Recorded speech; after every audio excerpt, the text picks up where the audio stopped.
Welcome to the Next Pivot Point podcast. This season, I am focused on sharing stories and ideas from global experts on diversity and inclusion.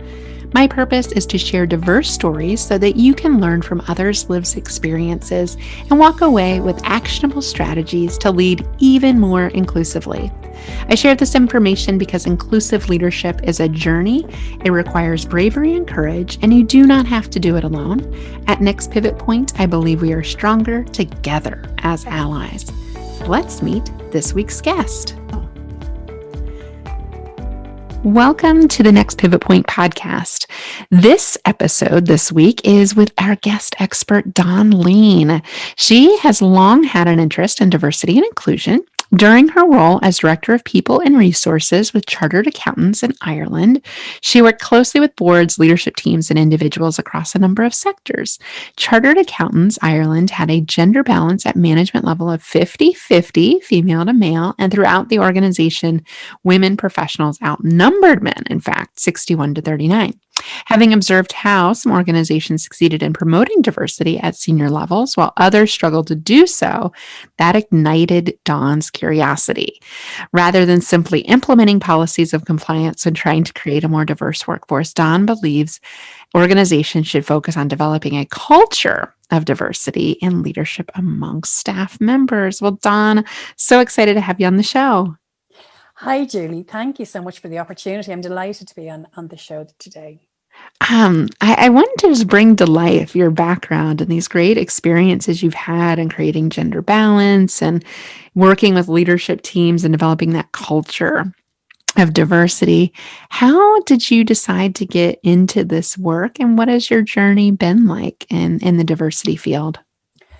So I guess if I go back to my role as HR director with Chartered Accountants Ireland, that was my last corporate role before I started working for myself.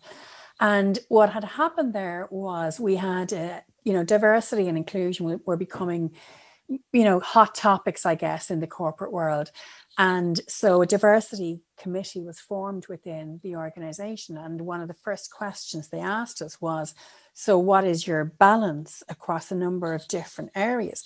And it was actually something that we'd never measured or consciously thought of before, but I kind of instinctively knew we were okay, if that makes sense, when it came to the numbers. So the team ran the numbers about people from different backgrounds, but looking specifically at gender, there was nothing surprising for me in there in terms of the gender balance, because it was evident to, as you walked around the organization. And I became more and more aware of, I suppose, the narrative and what was happening in other organizations and people's experiences, women's experiences particularly. And I kind of thought, well, how did we do this without even trying? It was like an accident almost, and yet it couldn't have been. So it was like, what did we do to create an environment where actually this came with such ease to us, and organizations out there are spending massive amounts of money on it and investing huge resources and not getting any traction with it. And I suppose it kind of started me off on that journey. And really where I landed and what I realized in starting my own consultancy around this is that it came down to organization's culture. And if the culture is right, these things happen almost organically. And if the culture is wrong, then it really doesn't matter what you say in terms of your policies or your practices. You're not going to make progress in this area. And then I looked at how I could bring that learning and my experience to other organizations. So 3 years ago, I set up my business, Leane Leaders, which is all around helping promote and develop inclusive leadership in organizations.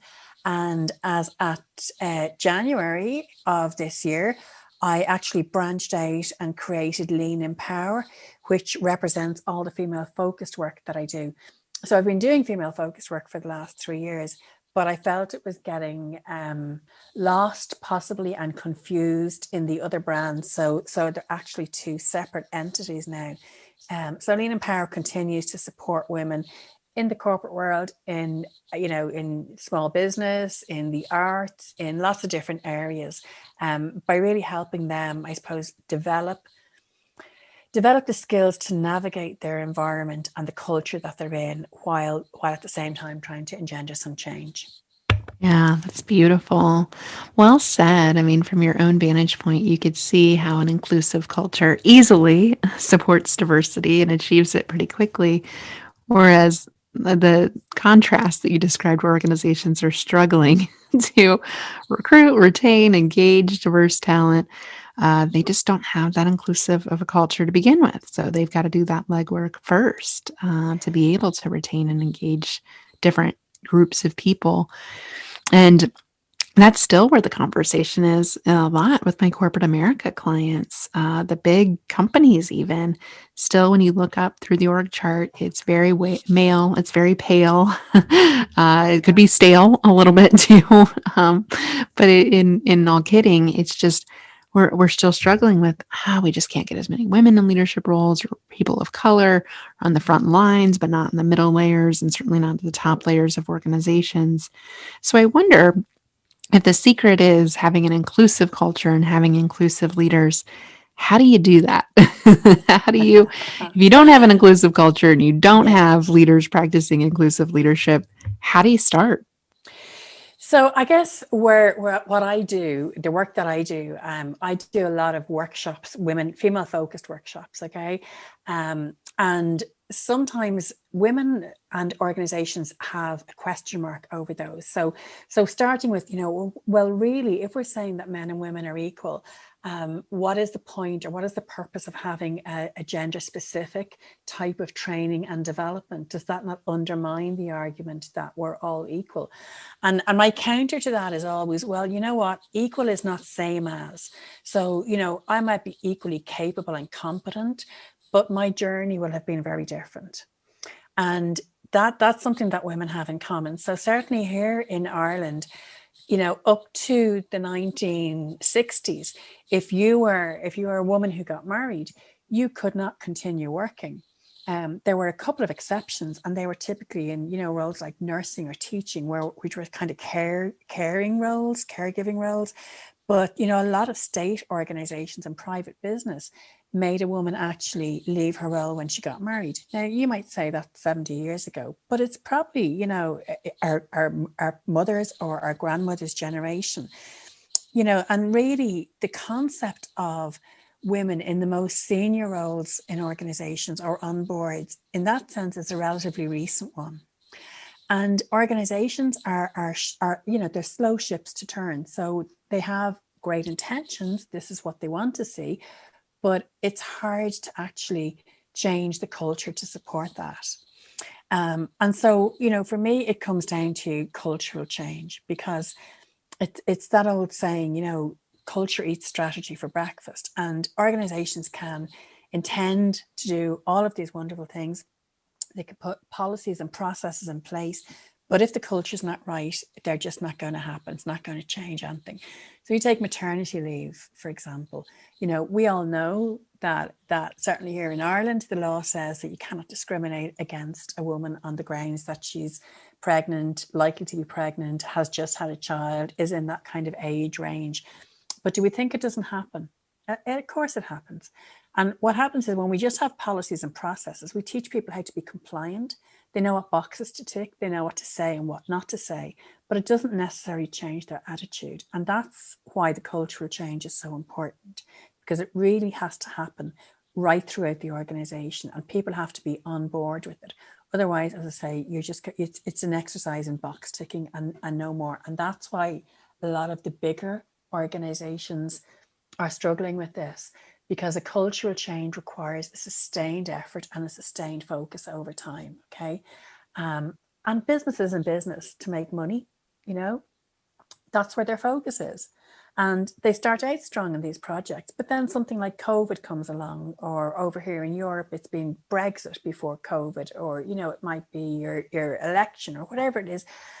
And they have to think about risk, and they have to, retrench and look at their business and how are we going to be impacted and what are we going to do? And it takes the focus away from that project, that diversity. So very often it tends to be a piecemeal approach. So we'll say we'll do something, we'll do a bit. We're not getting an immediate result. Let's pause it there. We've got other stuff to focus on, and we'll come back and have a look at that again. Whereas it really has to be the cultural change. And I help women affect that cultural change themselves, because I always say every conversation, every email that you send, every interaction that you have as a woman in work has the potential to impact that narrative and how women are seen and how women are perceived. So, rather than waiting around for organizations and to change everything, there's a lot that you can actually do yourself. Yeah, yeah, I love all of this. And some great quotes you had there. Yeah, culture eats strategy for breakfast. I think that is that a Seth Godin quote, I No, think.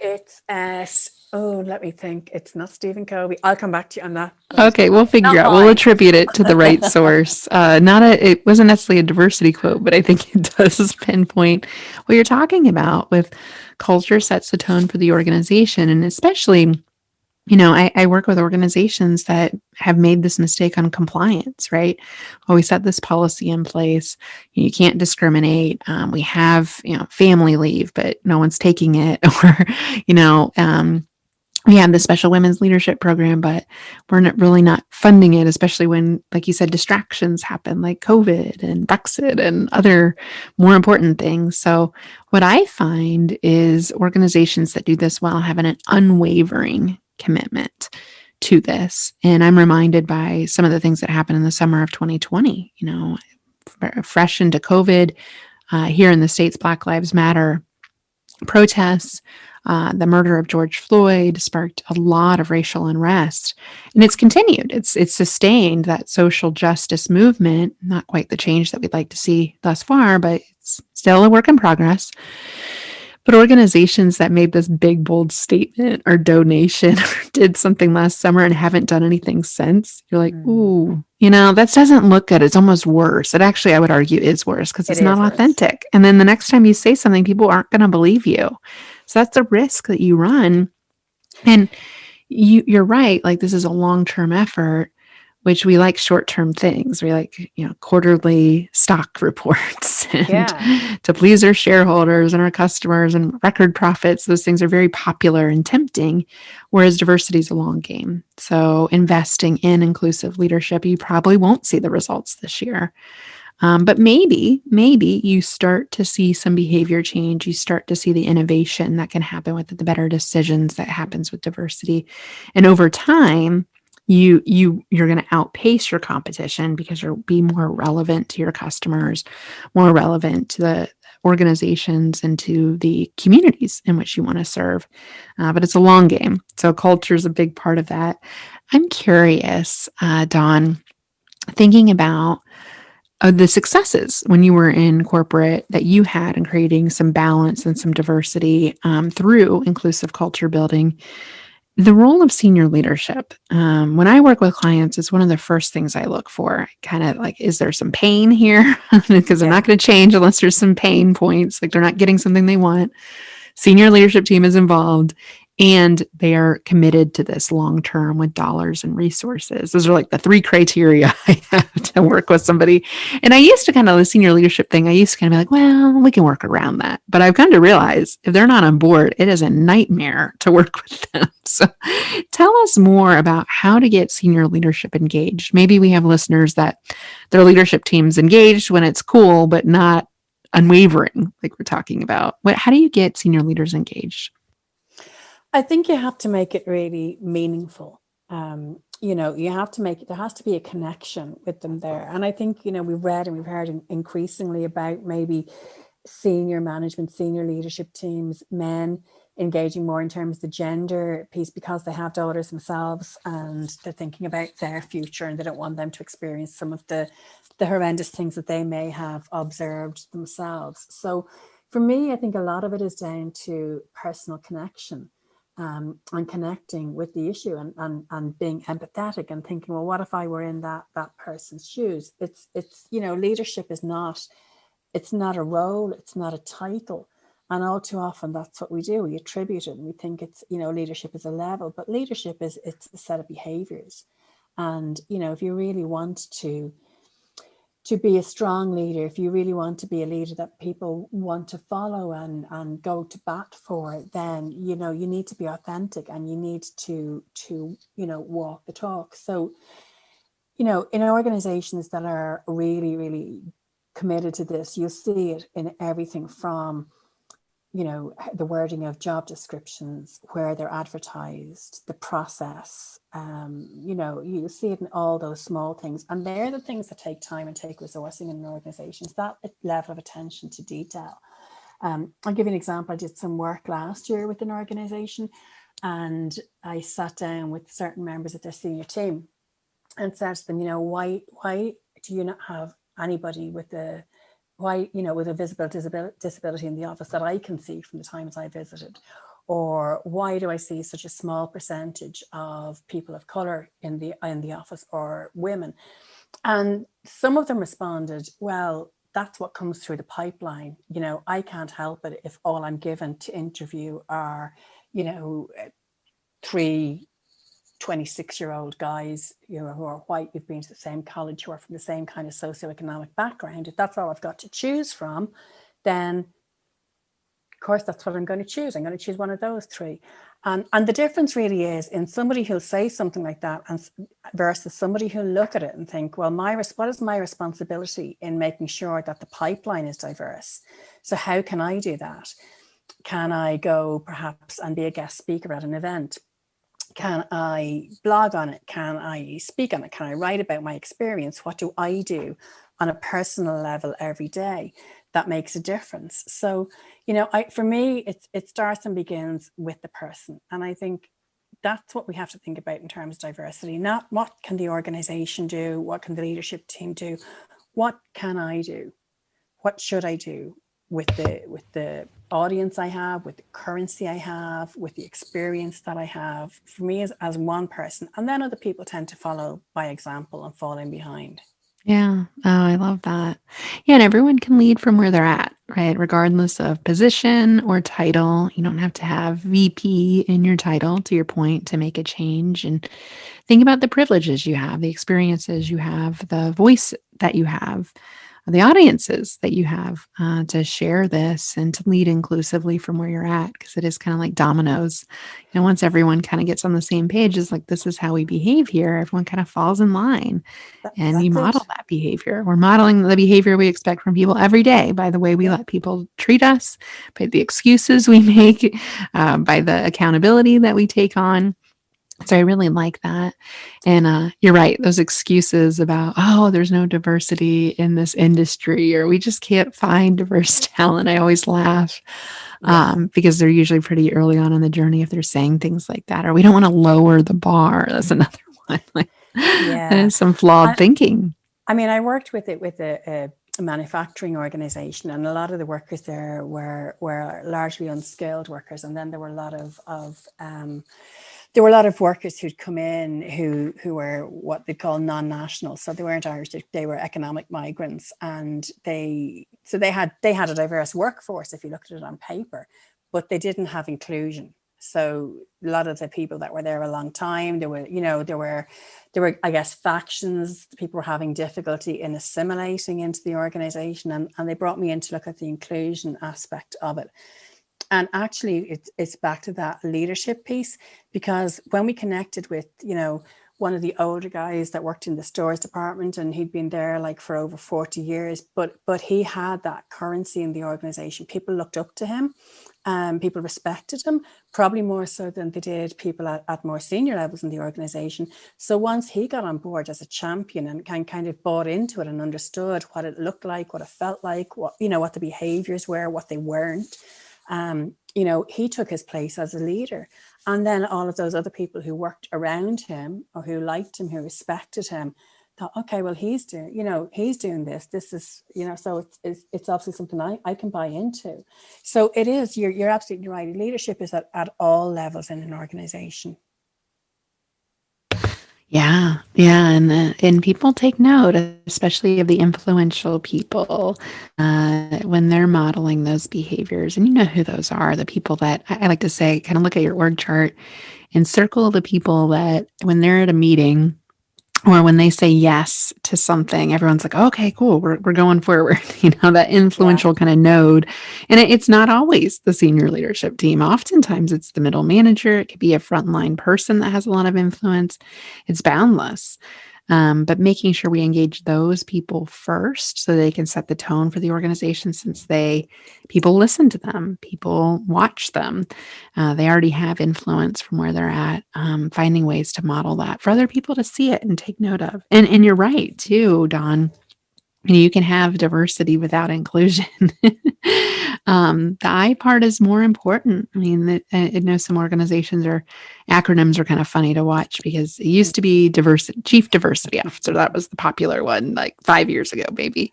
And then it went to diversity and inclusion, because we realized we needed inclusion to attain diversity and to keep Yeah. diverse talent.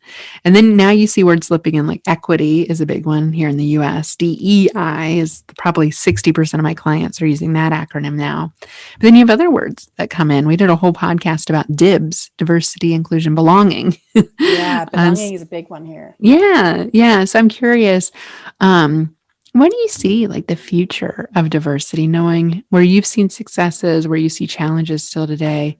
Where do you see the future of it going? Where do you think organizations will be focused? I think before COVID happened here in Ireland, we were almost at full employment. Um, and to me, that was really exciting because it created a great opportunity for people from diverse backgrounds who would maybe be overlooked in the typical recruitment process because either of age or because of, ability or disability, socioeconomic group, any of those things. And when employment is good and when the economy is good, then you've got, organizations have to look beyond the traditional market. And once they engage employees, if I take disability for an example, a lot of organizations will avoid engaging an employee with disability because they're afraid of litigation. They don't know what reasonable accommodations they might have to make. They're afraid of saying the wrong thing at interview. They're afraid of offending the person. And when that's kind of forced on them economically to have to engage, they realize there really wasn't that much to be fearful of in the first place. So I in my HR director role, worked with Trinity College Dublin, finding work placements in the organisation for people with intellectual disabilities, so Down syndrome or Asperger's, people on the autistic spectrum. And it was the first third level qualification in Ireland for somebody with an intellectual disability. And part of what I did was going to other corporates and speaking from one HR person's perspective to another, because organizations had a concern and they wouldn't address it maybe with the university because they didn't want to be seen as asking a question that they should probably know the answer to, or they were afraid of the language. Is it ability, is it disability, what do we say, is it intellectual disability, is it impairment? And so that held people back. And actually, when I would sit down with them and they'd say, oh, what do you do if you have a problem, with the person coming in on this work placement? And I go, well, what if I have a problem with anybody? I would apply the same protocol. So if it's someone with an intellectual disability, I might have, kind of a plain, simple to read English version of the employee handbook. And it might be a conversation about that attire is not appropriate, or you've been late 2 days in a row, but I wouldn't not have it, because otherwise all you're doing is engaging in tokenism. You're not actually treating somebody equally. So, for me, I think that it's really the best opportunity is when it's an economically driven opportunity, and organizations have to look to employees that they might have overlooked or bypassed in the future and realize that actually it's not such a big deal employing somebody who's from a different background. And it's always back to that. Look, it's at the end of the day, it's another person, it's another human being. It's another person that you can have a conversation with or have a coffee with or do whatever else. And when you stop talking about people in terms of classifying them as groups or othering them in some way, and it's just, it's just Julie from accounts, whatever her background is. It's down to engaging directly on a human to human level with people, and that takes a lot of the fear, the unknown out of it. Yeah, it's human, and we want different perspectives, different backgrounds to fully be represented. And you're right. I mean, the economic business case has been around for a long time, but it gets leaders' attention. And it's certainly in a full employment world, it starts as just we start to stretch how we look at talent because we have to Yeah. recruit diverse talent because that's where the future is. So I love all this. One other thing I'm seeing here in the United States, and maybe it's different over there, but a lot of organizations are doing like listening sessions, kind of gathering. I mean, it's still early days of diversity, gathering perceptions of what people think the opportunities are, where we might be missing out, because they might have a misunderstanding of, well, we thought we were doing everything to attract women and to retain women, but we talked to women and we found out, ooh, maybe not so much. Same with people of color and those with disabilities and the LGBTQ plus community. How do we better learn from our employees what their perceptions are so that we can craft activities that are really meaningful to where we're at on that journey? Absolutely. And making sure that it's genuine and not just virtue signaling. I worked with an organization where I was, they do a lot of work around Pride, and they would sponsor floats in Pride every year, and they would talk a lot about it. And I was doing work with a group of LGBTQ, and what a few more than one person said to me, "That's all great. I wouldn't come out in this organization. If I hadn't been out by the time I joined this organization, this is not somewhere that I'd want to come out, because there's lip service that's paid to it." And I've had other people that would say things to me like, I actually don't want to be the token gay person, or I don't want to be rolled out for 2 weeks a year, or, actually my sexual orientation should not be either something to be celebrated or something that's seen as a negative. It just should be inconsequential, really. And that's how we know we have true equality and inclusion in the workplaces, when people aren't othered in a positive way as much as in a negative way.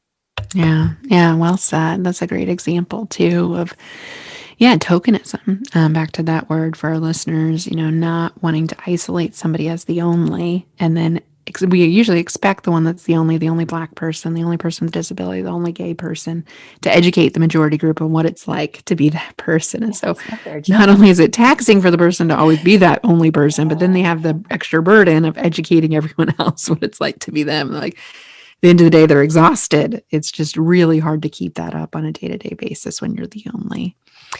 Well, Dawn, it has been so fascinating to talk with you today. Before we part, I'd love to hear from you on how our listeners can follow your work and get in touch with you. Sure. I've two businesses. I have Leane Leaders, so that's LEANE LEADERS, and then I have Leane Empower, so again LEANE, it's a pun on the name. Empower, they're both .com addresses, and if you go to either or both of those, you'll find ways to follow me on Instagram, LinkedIn, sign up for the newsletter, keep up to date with the activity and the blogs and what I'm doing. So that's probably the best port to call. Awesome. I'll be sure to link to those in the show notes. And thanks so much for your time today. Learned so much from your experiences, and certainly a pleasure to get to know you. Thank you very much for your time, Julie. I really enjoyed the experience. I appreciate you listening to this episode. If you like this podcast, the best way you can be an ally is to write a review on iTunes, on Spotify, on Google, or wherever you listen to your podcasts. Every review helps other allies find us. I host this podcast because I believe we are stronger together as allies.